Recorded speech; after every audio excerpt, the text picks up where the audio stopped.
Hello viewers, basic learning পক্ষ থেকে আপনাদের সবাইকে স্বাগতম। তো আজকে থেকে আমাদের ধারাবাহিকভাবে ইংরেজি দ্বিতীয় পত্রের উপর ক্লাসগুলো শুরু হবে, যা আপনাদের নবম দশম শ্রেণী বা ইন্টারের ক্ষেত্রে তা কাজে লাগবে যদি ভিডিওগুলো ফলো করা হয়। তো আমরা একদম প্রথম থেকে ক্লাসগুলো শুরু করব। আমাদের একদম প্রথম টপিকটাই হচ্ছে, একদম যদি আমরা শুরু থেকে শুরু করি তাহলে এটা হচ্ছে প্রথম টপিকটা হচ্ছে পার্টস অফ স্পিচ। একটা গ্রামাটিক্যালের শব্দের শুরুতে একবারে একদম এইগুলো টপিক সম্পর্কে জানতে হয়। আমি একদম বেসিক থেকে শুরু করতে যাচ্ছি। তো প্রথম টপিকটা আমার হচ্ছে পার্টস অফ স্পিচ, এটি নিয়ে আমরা আলোচনা করব। তো মূলত পার্টস অফ স্পিচ আসলে কি? আমরা বাংলাতে পড়েছিলাম যে পদ সম্পর্কে আমরা পড়া হয়েছিল। তো আসলে এই মূলত এই যে বাংলা যে পদ যেটা আছে এটা আসলে ইংরেজিতে এখানে পার্টস অফ স্পিচ নামে পরিচিত, যেটাকে বাংলায় বলা হয় পদ প্রকরণ। তো পার্টস অফ স্পিচ কাকে বলে আগে বলি। আমরা পার্টস অফ স্পিচ বলতে পারি যে এটা একটি বাক্যের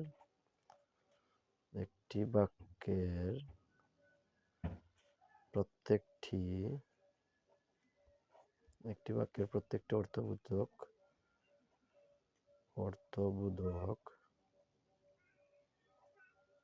অর্থবোধক শব্দকে পার্টস অফ স্পিচ বলা হয়। মানে একটি বাক্যের প্রত্যেকটা শব্দ যেগুলো অর্থ আছে সাধারণত সেগুলোকে পার্টস অফ স্পিচ বলা হয়। ঠিক আছে? তো পার্টস অফ স্পিচ মূলত হচ্ছে গিয়ে 8 প্রকারের। পার্টস অফ স্পিচ হচ্ছে 8 প্রকারের। এগুলো হচ্ছে নাউন, তারপর হচ্ছে প্রোনাউন। আমি সবগুলোই ধাপে ধাপে আলোচনা করবো একটা একটা করে। তো তারপরে হচ্ছে অ্যাডজেক্টিভ, তারপর হচ্ছে ভার্ব, অ্যাডভার্ব, প্রিপোজিশন, কনজাংশন, আর সর্বশেষ হচ্ছে ইন্টারজেকশন।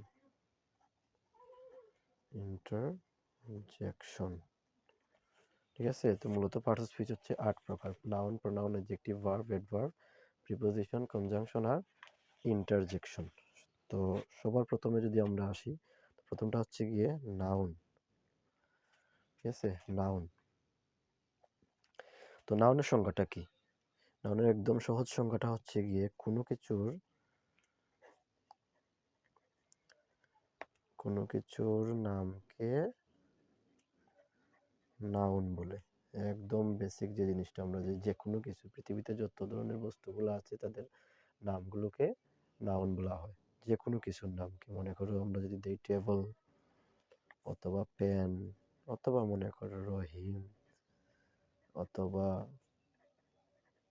পদ্মা, যে কোনো কিছু। ঠিক আছে? এই ধরনের যে কোনো কিছুর নামগুলোকে সাধারণত নাউন বলা হয়। তো আমরা যদি সংজ্ঞাগতভাবে যাই তাহলে হবে কি, কোনো কিছুর নামকে নাউন বলা হয়। ঠিক আছে? তো নাউন আমরা যদি এটাকে শ্রেণীবিভাগ করি, আমি জাস্ট এই নাউনটাই আমাকে ভালোভাবে দেখাই দিচ্ছি। নাউনগুলো সাধারণত আমরা দুইটা পারি। প্রথম দিকে আমরা নাউনগুলোকে সাধারণত 5টা ভাগে ভাগ করা হয়। ঠিক আছে? একটা হচ্ছে গিয়ে প্রপার নাউন, তারপর হচ্ছে এই নাউনটাকে আমরা সাধারণত 5টা ভাগে ভাগ করা হয়। এটা হচ্ছে প্রপার নাউন, তারপর হচ্ছে কমন নাউন, তারপর হচ্ছে ম্যাটেরিয়াল নাউন, তারপর কালেকটিভ নাউন, সর্বশেষ হচ্ছে অ্যাবস্ট্রাক্ট নাউন। যাই হোক, এগুলো আসলে তো আমাদের দরকার না আপাতত। তারপর আমাদেরকে জানতে হবে, প্রথমটা হচ্ছে প্রপার নাউন, তারপর হচ্ছে common noun, material noun, collective noun আর অ্যাবস্ট্রাক্ট নাউন। প্রপার নাউন হচ্ছে আমরা সাধারণ যে নামগুলো হয়, বাস্তবিক অর্থে ব্যক্তি বস্তুর নামগুলো হচ্ছে, নামগুলোই হচ্ছে কি প্রপার নাউনের মধ্যে পড়ে। কমন নাউন মানে কি? কমন নাউনটা হচ্ছে ছেলে মেয়ে উভয়ের ক্ষেত্রে যে শব্দটা কমন। মনে করো আমি দিতে পারি যে একটা হচ্ছে স্টুডেন্ট। স্টুডেন্ট অর্থ কি? স্টুডেন্ট হচ্ছে ছাত্র অথবা ছাত্রী। তো এটা কি ছেলে মেয়ে উভয়ের ক্ষেত্রেই আছে। এটা হচ্ছে একটা কমন নাউনের মধ্যে পড়ে। ঠিক আছে? কমন। ম্যাটেরিয়াল নাউন হচ্ছে যন্ত্রপাতি। মনে করো আমি যদি দিই আয়রন। ঠিক আছে? আয়রন অর্থ কি? লোহা, একটা ধাতব জিনিস, অথবা গোল্ড। এটা হচ্ছে গিয়ে কি? এটা ম্যাটেরিয়াল নাউন। কালেকটিভ, কালেকশন মানে কালেক্ট থেকে কালেকটিভ মানে এটা হচ্ছে সংগ্রহ, অনেকগুলা, একাধিক জিনিস। তাহলে কালেকটিভ মূলত হচ্ছে গ্রুপ। যে আমি যদি লিখি এখানে একটা টিম অথবা গ্রুপ, ঠিক আছে, এগুলো হচ্ছে কালেকটিভ নাউনের মধ্যে পড়ে। আর অ্যাবস্ট্রাক্ট নাউন মানে যা দেখা যায় না, এই ধরনের জিনিসগুলো বিমূর্ত যেগুলাকে বলা হয়, ঠিক আছে। তো অ্যাবস্ট্রাক্ট নাউনের মধ্যে মনে করো আমরা যদি লিখি হনেস্টি, হনেস্টি মানে কি? হনেস্টি মানে হচ্ছে সততা, ঠিক আছে। তো এই যেটা কিন্তু দেখা যায় না, এটা এক ধরনের গুণ, অ্যাবস্ট্রাক্ট নাউন এইটাই। তাহলে যে কোনো কিছুর নাম, এই যে student, iron, gold, team, group, honesty বা যে কোনো ব্যক্তি বস্তুর নাম, এই সবগুলোই হচ্ছে মূলত নাউনের মধ্যে পড়ে, ঠিক আছে। আমরা যদি নাউন সম্পর্কে একটু ধারণা নেই, তারপর হচ্ছে প্রোনাউন গুলা।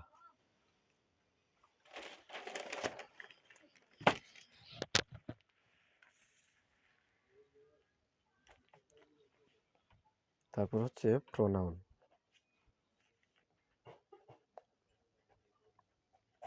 প্রোনাউন তো আমরা জানলাম নাউন কি, নাউন হচ্ছে কি কোনো কিছুর নামকে নাউন বলে।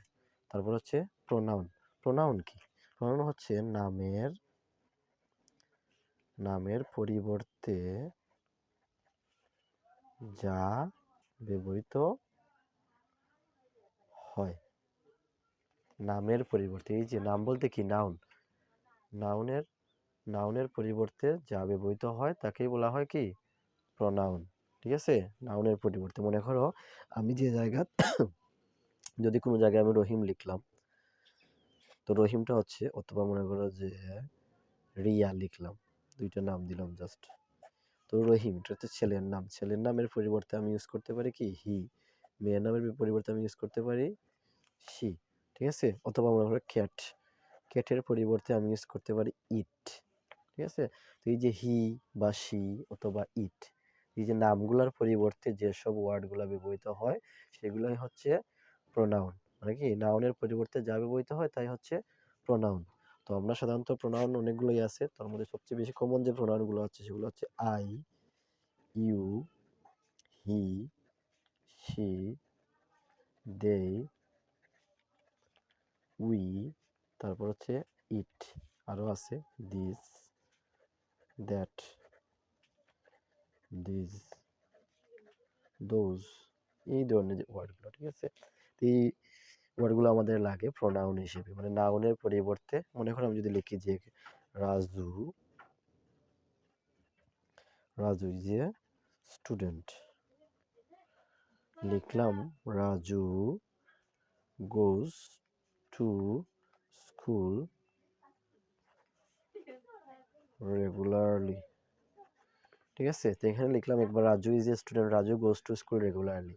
এখন দেখো আমি একভাবে শুরুতে লিখছি রাজু, আবার এরপরে আবার লিখলাম রাজু। তো একজন ব্যক্তির নাম দুইবার ইউজ করছি, বা এরপরে যদি আবার লিখতাম তাহলে আরেকবার দিতাম আমি রাজু। তো একজন ব্যক্তির নাম বারবার না লিখে এখানে যেহেতু আমি রাজু নিয়েই শুরু করছি, তার মানে অবশ্যই রাজু রিলেটেড কথাগুলোই বলছি। তার মানে আমি রাজুর পরিবর্তে তো এখানে আমি চাইলে হি লিখতে পারতাম। হি লিখলে তখন সুন্দর হতো যে Raju is a student, Raju হলো একজন ছাত্র, হি গোজ টু স্কুল রেগুলারলি, সে প্রতিদিন বিদ্যালয়ে যায়। তাহলে এটা কিন্তু শুনতে ভালো লাগে, সে বা তিনি, রাজু একজন ছাত্র, তিনি প্রতিদিন বিদ্যালয়ে যান, ঠিক আছে। তাইলে এই যে রাজু বারবার না লিখে তার পরিবর্তে যে আমি হিটা ইউজ করছি সেটাই হচ্ছে প্রোনাউন, ঠিক আছে। তার মানে আমরা সাধারণত প্রোনাউনগুলো এইগুলোই বেশি ব্যবহৃত হয়, I, you, he, she, they, we, it, ঠিক আছে। এই 7টা সবচেয়ে বেশি ব্যবহৃত হয়। তার মানে আমাদের এই সম্পর্কে ধারণা রাখতে হবে। এগুলো আসলে সাবজেক্ট হিসেবে ব্যবহৃত হয়, আমরা এগুলো সম্পর্কে ধারণা পাবো। সাবজেক্ট মানে হচ্ছে কর্তা, মানে যে কাজ করে একটা সেন্টেন্সের ক্ষেত্রে, অ্যাসার্টিভের ক্ষেত্রে এই জিনিসগুলো আমাদের খুব বেশি হেল্প করে। তো গেল প্রোনাউনটা। তারপর হচ্ছে আমাদের অ্যাডজেক্টিভ, ঠিক আছে। অ্যাডজেক্টিভ আমি সহজ ভাষায় বুঝিয়ে দিচ্ছি যাতে ভবিষ্যতে কারো সমস্যা না হয়।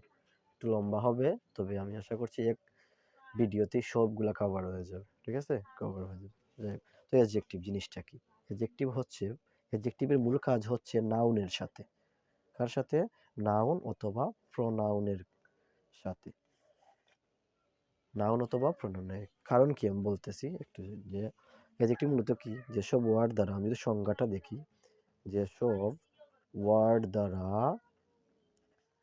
নাউন বা প্রোনাউন এর দোষ গুণ, অবস্থা, সংখ্যা, পরিমাণ ইত্যাদি প্রকাশ পায়। ঠিক আছে? তো যেসব ওয়ার্ড দ্বারা নাউন বা প্রোনাউনের দোষ, গুণ, অবস্থা, সংখ্যা, পরিমাণ ইত্যাদি প্রকাশ পায় তাকে কি বলে? তাকে অ্যাডজেক্টিভ বলে। ঠিক আছে? তাকে অ্যাডজেক্টিভ বলে। তাইলে আমি বললাম কি মূল কথাটা কি? নাউন বা প্রোনাউনের দোষ, গুণ, অবস্থা, সংখ্যা, পরিমাণ এই জিনিসগুলো। তার মানে মূলত এই অ্যাডজেক্টিভটা আসলে কাজ করে কার? নাউন বা প্রোনাউনকে হেল্প করে। আমি যদি লিখি যে হি ইজ এ টল বয়, টল বয়, এটার অর্থ কি? সে একজন লম্বা ছেলে। তার মানে সে কিরকম ছেলে? লম্বা, টল। ঠিক আছে? তার মানে এই টল যে ওয়ার্ডটা তার অবস্থাটা বুঝিয়েছে। এই হি হচ্ছে কি একটা প্রোনাউন, প্রোনাউনের অবস্থাটা বুঝিয়েছে। এটা কিরকম, সে ছেলেটা কিরকম? লম্বা। তার মানে এই টল ওয়ার্ডটা হচ্ছে একটা অ্যাডজেক্টিভ। ঠিক আছে? এইরকম তো অনেকগুলোই ওয়ার্ড আছে। বিউটিফুল আছে, ইউজফুল আছে, ঠিক আছে? স্মার্ট অথবা স্মল, বিগ, এইরকম ওয়ার্ডগুলো হচ্ছে অ্যাডজেক্টিভ। ঠিক আছে? অ্যাডজেক্টিভ। জাস্ট আমি বুঝিয়ে দিলাম এইগুলা। তারপরে হচ্ছে ভার্ব। ভার্ব আমাদের সবচেয়ে বেশি দরকারি যে জিনিসটা ভার্ব। বাংলা হচ্ছে কি ক্রিয়া। ভার্ব হচ্ছে কি? ভার্ব হচ্ছে ক্রিয়া। তো মূলত যেসব ওয়ার্ড কাজ করা বোঝায়, যেসব ওয়ার্ড কাজ নির্দেশ করে, নির্দেশ করে, শেষ। যেসব ওয়ার্ড কাজ নির্দেশ করে সেগুলোই হচ্ছে কি?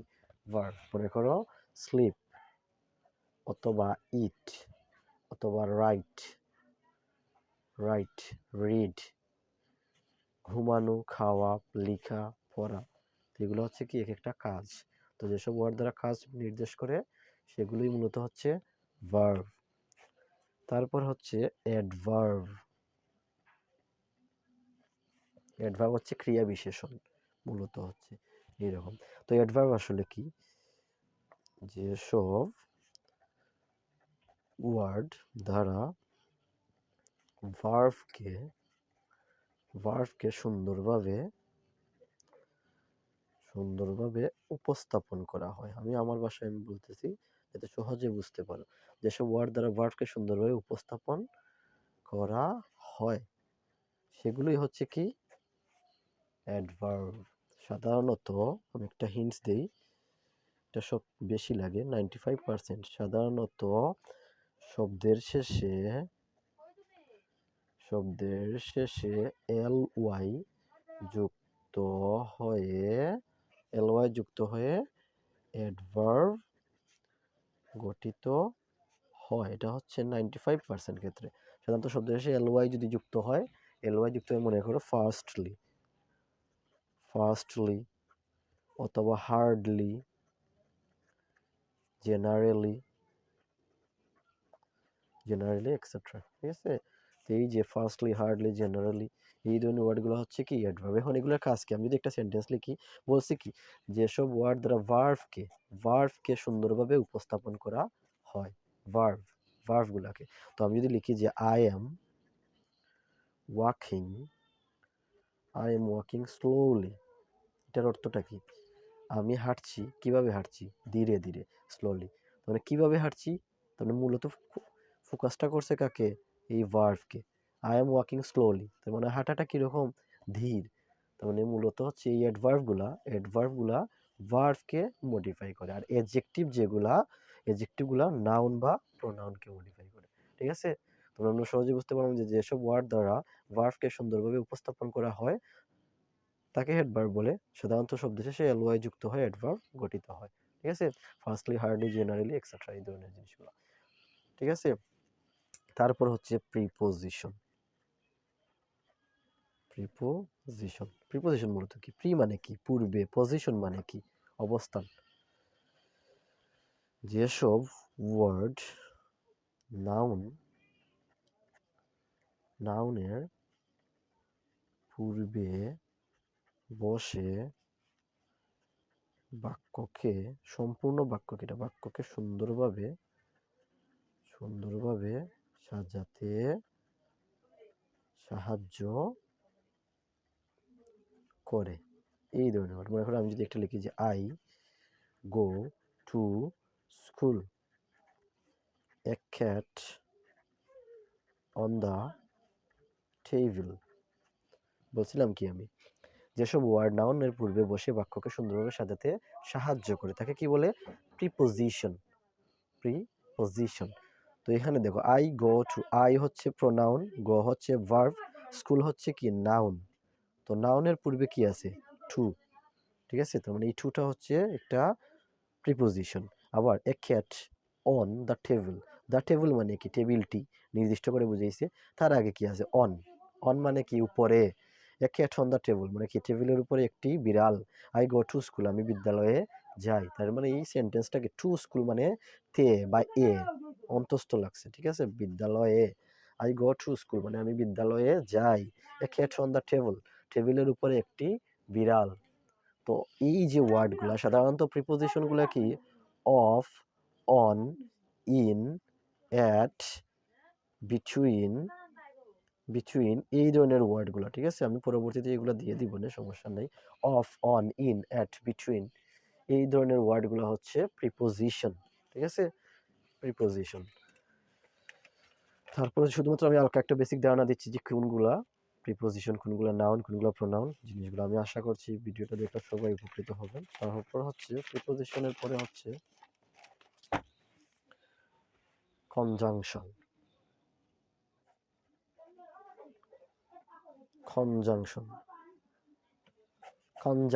কনজাংশনকে আরেকটা ওয়ার্ড বলতে পারি কানেক্টর। ঠিক আছে, কানেক্টর। কানেক্টর তো বুঝি আমরা বা শুনতে পারি। কানেক্ট মানে কি? কানেক্টর মানে কি? সংযুক্তকারী। ঠিক আছে, সংযুক্তকারী। তো আমরা যদি বলি যেসব ওয়ার্ড দ্বারা দুই বা ততোধিক বাক্যকে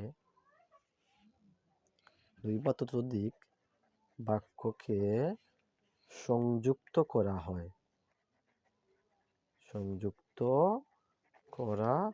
হয় তাকে কনজাংশন বলে। ঠিক আছে, কনজাংশন বলে। যেমন and, but, or, that, so that, if এই ধরনের ওয়ার্ডগুলো সাধারণত এগুলোকে আমরা কানেক্টর হিসেবে চিনি। ঠিক আছে, এইগুলো সম্পর্কে আরো বিশদ আলোচনা করব ধাপে ধাপে। ঠিক আছে, তো যে বললাম কি যে যেসব ওয়ার্ড দ্বারা দুই বা ততোধিক বাক্যকে সংযুক্ত করা হয় তাকে কনজাংশন বলে। মনে করে যদি আমি লিখি যে এরকম যে আই এম এ স্টুডেন্ট,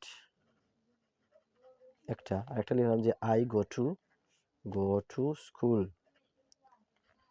তার মানে আই এম এ স্টুডেন্ট, আমি একজন ছাত্র। আই গো টু স্কুল, আমি বিদ্যালয়ে যাই। এই দুইটা, এটা হচ্ছে দুইটা সেন্টেন্স। এই যে মাঝখানে ফুল স্টপ আছে, মানে এগুলো একটা সেন্টেন্স, এই হচ্ছে একটা সেন্টেন্স। এই দুইটা যদি আমি একসাথে করতে চাই তাহলে কি করতে পারি?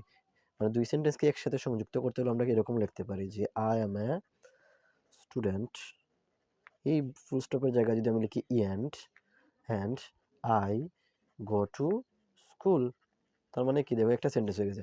আমি একজন ছাত্র এবং আমি বিদ্যালয়ে যাই। মানে এই যে এন্ড ওয়ার্ডটা, এটা দুইটা সেন্টেন্সকে কি করছে? কানেক্ট করছে। এই ধরনের ওয়ার্ডগুলোই হচ্ছে মূলত কনজাংশন। লাস্টের যেটা হচ্ছে ইন্টারজেকশন। ইন্টারজেকশন ইন্টারজেকশন মূলত কি? যেসব ওয়ার্ড দ্বারা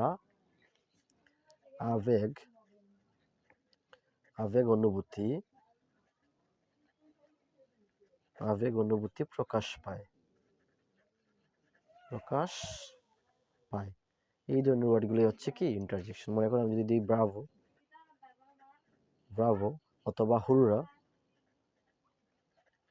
অথবা এলাস অথবা ফাই, এগুলোর অর্থ কি? এটা আরেকটা মনে রাখতে পারো, সবার শেষে হচ্ছে কি এই এক্সক্লেমেশন সাইনটা থাকে সাধারণত ইন্টারজেকশন টাইপের ওয়ার্ডগুলো। ব্রাভো মানে কি? সাব্বাস দেওয়া কাউকে। হুররা হচ্ছে কোন সময় আমরা ইউজ করি? যখন কেউ খেলাতে জিতে, এই ধরনের ক্ষেত্রে। ঠিক আছে, আলাস মানে হচ্ছে হায় হায় বা সর্বনাশ। ফাই অর্থ হচ্ছে ছি ছি দেওয়া। ঠিক আছে? তো এই ধরনের ওয়ার্ডগুলোই মূলত হচ্ছে ইন্টারজেকশন। তো আজকের ভিডিওটা এতটুকুই।